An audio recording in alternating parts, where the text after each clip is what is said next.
Building the center was approved by students back in 2006, back when the economy was riding high. But since then, tuition rates have gone up nearly $400 a semester for full-time in-state undergrads, and the economy is hurting nearly everyone. This is the current UTEP Swimming and Fitness Center. Our current facility, as wonderful as it is, it's oversubscribed. And this will be the new facility, complete with a 3-story rock wall, multi-purpose courts, and a jogging track. It will bring 87,000 square feet of new recreational facilities to the students. 87,000 square feet and a $32 million price tag. Students will be paying $50 more than they currently pay. Starting in 2011, each and every semester. I'd rather come here than any other place. UTEP sophomore Albert Falcone sees nothing wrong with this place. I think that's really awesome. Really, really awesome. This facility doesn't have that much stuff. Well, UTEP sophomore Marlene Rosales likes what she sees in the new place. The new one, it's going to be a bigger facility and we're going to have more stuff. Some are worried the new fees will run students right out of UTEP. They have to end up dropping out for the fact that they don't have enough to pay for all this. While others say it will pull students into the university. I think most of the students that are currently at UTEP are going to come more and they're going to enjoy it more. So while some will end up swimming in more student debt, I think that really, really sucks. UTEP sees itself as getting stronger for value. We're always looking very carefully at how we price an education here at UTEP. Dr. Padilla tells me UTEP is a really good value considering 15 other universities in Texas charge more in tuition and fees, even though UTEP is 4th in the state in federal research spending. Reporting from the studio, Daniel Novick, KFOX News at 9. We've been through the 2006 floods together, several mild snowstorms, but ice, I don't think we've seen this bad in a long time. Yeah, I don't remember the last time ice was this bad, and I'm actually going to take our viewers right now through exactly how this ice formed and why it's such a headache for drivers. Basically, it snowed overnight, okay, you know that quarter to a half an inch, and on the ground where it's not asphalt, it's white.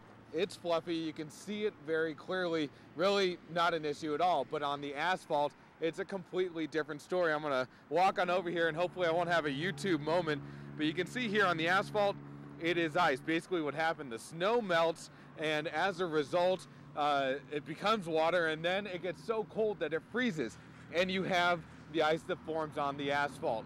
But here's the problem for drivers. You can see right here, I'm slipping, I'm sliding, and if I walk just right here a foot or two away, there's no ice. So imagine driving on I-10, 30, 40, 50 miles per hour, and then all of a sudden you can't tell here whether it's ice, whether it's water, and that's why we had so many people spinning out in the overnight hours. Brenda mentioned a couple of them. Just us driving up and down I-10, we saw 3 or 4 accidents in a matter of an hour or two, some of them very serious, everybody spinning out, and so basically this is what drivers are going to have to deal with all morning long as they head for their commute. Derek, Noreen? The worst offender is 4764 Loma Del Rey. This is 4762, this is 4766, and I'm standing at 4764. How much do they owe? $3,859, which turns out to be a park owned by Fort Bliss all the way back here. They're giving special treatment to Fort Bliss because they're expanding Fort Bliss, and that helps the economy. Everybody is treated the same, all the customers are treated the same. The day that our bill is not paid, the day doesn't meet the due date that says on the bill, a past due notice goes out, and that's the same for everyone. Christina Montoya with El Paso Water Utilities says based on a number of different factors, their customer service department determines a grace period for the customers to pay those bills before the water is turned off.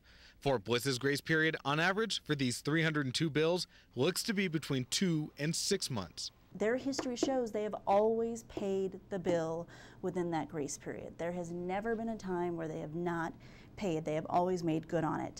El Paso Water Utilities says you have to take each one of these bills on a case-by-case basis, just like they do. Now, we also got a response from Fort Bliss today on these water bills from June. They say, quote, Fort Bliss housing includes 300 homes and 2 parks in the North Hills area, which are currently up to date on all water bills received. The Directorate of Public Works received the August bill last week and sent to Finance to process the payment.